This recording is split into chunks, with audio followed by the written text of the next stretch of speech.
The automobile industry in India has, of course, gone through some tough times, and we've been reporting this regularly to you.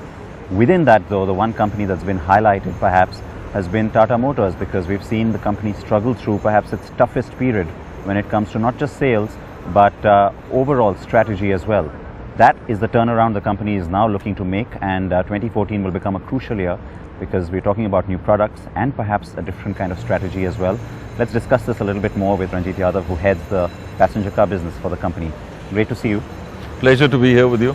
Thank you for speaking to us, and interesting to be here in London because in some ways it ties into what's been happening with Tata Motors. Our viewers would of course know that there's the European Technical Center that's now headquartered here.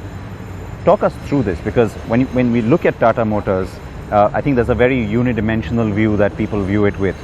When you look at the strategy going forward, though, I think there are many dimensions to it. Oh yes, absolutely. And we've been working on our passenger vehicles business for a while now. A number of things have come in place, and the first manifestation of that you start seeing in the cars behind us and the launches which will happen ahead.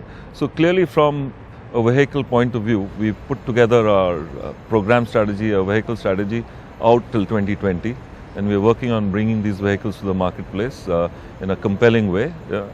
And one of the key areas of focus for us now is the personal market. The Bolt and Zest are the first vehicles which will start addressing these segments in an aggressive way starting from now. And it's interesting we are here in London because these are global cars, first introduced in India this year, and then we will take them across the world. It's interesting that you say you will also focus on, more perhaps severely on the personal market. Does that mean that you'll still keep the focus on fleet as well, because that is a huge amount of sales for you? So we have many strengths, and the fleet B2B market is a core strength for us, so we will continue to play in that and grow aggressively in that, and we have a number of actions happening there. We've just launched a couple of vehicles addressing that market as well. So that's the foundation of the company, and now we take the next leap to go strongly back into personal and start winning there. For example, we brought out the Revotron 1.2 turbo engine, which will look at bringing a compelling offer from a petrol point of view. That's the segment where we've been, let's say, we have an opportunity to grow, and that's what we're going to focus on as well. Now, I know, of course, this is not the area you look at, but we're also starting to see a sort of a bit of a revival, if you will, on the commercial vehicle side. Overall, for the business, you think that's a good positive rub-off to get at this time when you're also embarking on a different kind of a strategy for the passenger car business? Well, I think it's great for the company if the auto industry in general lifts, and in particular if CV starts doing well, commercial vehicle starts doing well, it's great news for us, and we do start to see the first positive bump ups there. It's still on a very low base, but it starts to move, so it's great for us. I think it's good for the company to get momentum across the board. I want to talk to you about this plan from now to 2020, but before that, a quick look back at just this difficult period that I mentioned at the start.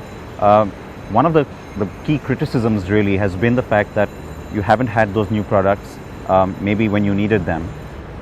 We understand that there's a product development cycle, and that we're going to start to see the fruits of that very soon, but how difficult has it been to keep just business going in this lean time for you, for your dealers? Well, certainly the market has been extremely challenging, both for us and for everybody in the industry. But you in particular have had it worse than some of the others. Well, we in particular have been, if you look at the numbers, have had a challenging time. We focused on doing the right things. Yeah. We focused on taking inventory out of the channel, which we did. So our dealers are much more flexible and nimble today. We've cleared out their working capital. We put the basic fundamentals in place. We've cleared and put in place showrooms and customer experience centers, which are very different from what we had earlier, in preparation of these new vehicles which we're going to bring out. So we've focused on back to basics and fundamentals. We focused on improving the quality of our existing vehicles. So whatever we've launched is significantly better in terms of quality than what we had earlier, and chipping away. And I think we are very well poised now to take advantage of the marketplace as it starts to build up. How difficult is it in a time like that to keep your investments going towards future products, towards development, towards new engines? So obviously when things are down, it's always a challenging time. But I think that's the great thing about Tata Motors and the Tata Group, that we are willing to invest into the future. So there is funding available, there are resources available for the right things. But is there also going to be a fresh tranche of investment coming? Because if you're talking about a slew of new products between now and 2020, clearly you are going to have to look at a fair amount of investment for that. So let me put it this way, last year itself we presented the product program and the strategy to the board, and we got a go ahead, and we are now in execution mode. So all that is already in the pipeline. But is there an investment figure you can share with us? Not at this stage. All right. Talk us through that plan now. I mean, you went to the board with a very specific intent. There is a product portfolio in there as well, which I know you're not going to give me details on, but crucial segments that you think you need to address. So it's very straightforward. We are a volume player in India, so we have to be across the board. We are not going to be a niche player, so I have to, over a period of time, fill out every segment. There's clearly a strong play in small cars. We know that. That's the major market in India, and we will address that progressively as we go forward. In utility vehicles, we have an opportunity. We have a strong lineage with the Safari, with the Sumo, and we can strengthen ourselves there. We will start to do that as well. So every year we will bring a couple of new vehicles to the marketplace. What about the compact SUV? You've shown the concept at the Auto Expo, so people are going to ask you that question now. How soon would you like to see these vehicles come? I mean, I know from a marketing point of view, you would like those cars in the showroom right now. How urgent is it, or how important is it to get them there quickly? So, we have a large portfolio. Basis that portfolio, we are making some choices in what we bring to the market first. We showed the Nexon. I think everybody loved it, and what I said is maybe we're a bit late to the party with that, but it's so compelling that it will win in the marketplace. When asked on time, I have said it would be 24 months. Yeah. So from the time you first showed it? That's right. All right. And between the Nexon and the Zest and the Bolt, is there going to be a new product there as well, or will that be the next new product? So we'll have something for next year as well. That's for another day. Towards the end of this year, we can talk about that as well. I'll tell you why I'm asking this, not so much to know what car it is, but because part of that criticism that you got was that you didn't have enough new products, and mostly it was refreshes. So while the refreshes are important, and I know you'll keep doing that, new product is really key for you. So completely new vehicles will be launched by us, and like I mentioned, a couple of them every year. We have a portfolio which needs renewal, and we're working on it. All right. What about the network? Because you have a good base there. What part of it do you think you need to invest time and maybe even money into to change the game there? So we are lucky that a lot of our dealers are really good, and they've been with Tata for a long time. We've been working closely with the dealers to make them profitable. We've changed their margin structures. We've reduced the inventory. We built up their core fundamentals, and we've renewed the showrooms and service centers. We will have more than 200 dealerships refreshed as per our new standards by June, July, just in time for these vehicles when they come out. And so the dealers are all ready and very excited about the new vehicles which are coming out. They're recruiting 3,000 salespeople to be able to address the volumes we expect from these new vehicles from our side. And that's a big number. How do you address customer service though? Because I know you're also looking to change, the reputation, if you will, of what a Tata customer now has in terms of experience, as opposed to maybe 3 years ago or even 2 years ago. That kind of customer satisfaction, what specifically are you changing at the showroom for that to happen? So there are two parts. We focus on both.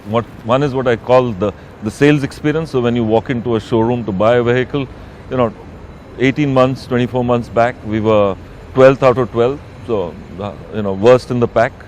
Last year, we already started on this journey. We moved to a position of number 7, and we firmly believe this year we'll be in the top 3. The same kind of initiative is also happening on service. Clearly, the service experience has to be such that people feel happy and comforted in buying our vehicles, and happy and satisfied coming to our service centers. There are a number of things which we are doing there. Tell me this: when you talk about the fact that these cars are also going to go global, and for some years now you've had your export portfolio, you've had experience in certain markets as well, places like South Africa and even in Europe, of course. What's going to be the big play from here on? Because while we've always heard Tata talking about wanting to be a more relevant global player, that relevance, how much of an impetus will we see on that between now and 2020? So clearly, for us to be a significant auto player in the world, you have to be global or you have to be international. It's quite clear that we need to go and portfolio outside India as well. We have a small but significant position in South Africa. We just opened in Indonesia. SAARC, of course, we cover, and we've just started up our presence in Algeria. So from a passenger vehicles point of view, we will first focus on emerging markets where small cars are liked, and that's our core strength, and we'll take it from there. But would you look at having a portfolio specific to exports, or will it always be cars or UVs that are, also on sale in India? So we believe the vehicles we will make now are going to be global vehicles and will be applicable to many markets outside India as well. So the development cycle takes that into account. That's right. And investments towards that, I know you've already got a very strong technical center now here in Europe. You're also looking to grow that with that new NAIC that's coming up. Thank you. At the Warwick University. Funds for that, there's a significant amount of money you're putting into it. Where does that money come from? Well, let's say that this is Tata Motors' investment into to ensuring that we capture, the global trends. We develop vehicles which are global in nature, and it's part of our development cycle. So it's an investment into the future. Sorry, I know I lost the thread on that a little bit, so I'm going to just recap with you on that. I was talking to you about investments into like the European Centre now. Where does that money come from? So I think that's from our side, from Tata Motors side, that's investment into the future in vehicle development, product development, ensuring that our vehicles are global in nature, getting the best talent from across the world to be able to work on our vehicles. So that's part of our product program and development. No, but are you looking to raise fresh debt for this, or are there internal accruals, or is it a Tata Group sort of an investment? Which is the route you are using for most of this? So I'm not the right guy to answer that. That you'll have to ask my CFO and how the monies will come about. Yeah. All right. The specific intent, though, of collaborating here, for the first time we've actually heard you talking officially about having a joint investment with JLR. That question's been hanging in the air for some time. When do we start to see a little bit more collaboration in terms of development, in terms of engines, in terms of products between JLR and Tata Motors? Do you see that as the sort of next phase now that's opening up? So in many ways we already collaborate with JLR, and Tim Leverton is the right guy to answer the question on that. We address very different markets. So the vehicles we develop. Yeah. So that's the beauty of it in a sense, and so we work in very different ways, but there are many things we benchmark together, and there are many things which we work on together, and that will continue. But as you look to address global markets in a more aggressive fashion, that's where this linkage will really come in handy.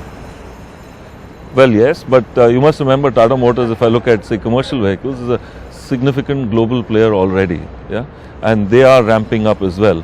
So there is already synergy for us to use the CV lineage and relationships and knowledge of markets and go from there as well. So we have that capability within the organization. All right, let's have a little outlook from you at the end now. New government, it's in place. We've got a whole lot of things that the auto industry is looking forward to between now and the festive season. How do you think the year is going to pan out? Well, it's still challenging. If you look at the last month and the immediate, it shows the markets are still choppy. We see positivity on the commercial vehicle side, at least bottoming out and a small uptick coming there, and freight rates going up, so which is good news. From a personal market point of view, I think it's all about consumer sentiment and optimism. We already see some interesting moves of the rupee and the Sensex, etc., and maybe I would assume that's early indicator on what will happen on consumer sentiment. If that comes about, then I think we can see positive growth coming forward. But so if you ask my personal view, maybe the next quarter or two is still choppy, and then positive after that. And you've got new products coming at the right time to catch that wave, possibly. Well, I think a number of factors coming together. I think this is just the right time, these vehicles for us, when we are launching in the marketplace, and consumer sentiment hopefully turning by that time. We will watch it very closely. Also wish you all the very best for that, and look forward to the products that follow. Thank you. Thank you so much. Appreciate your time. Thank you.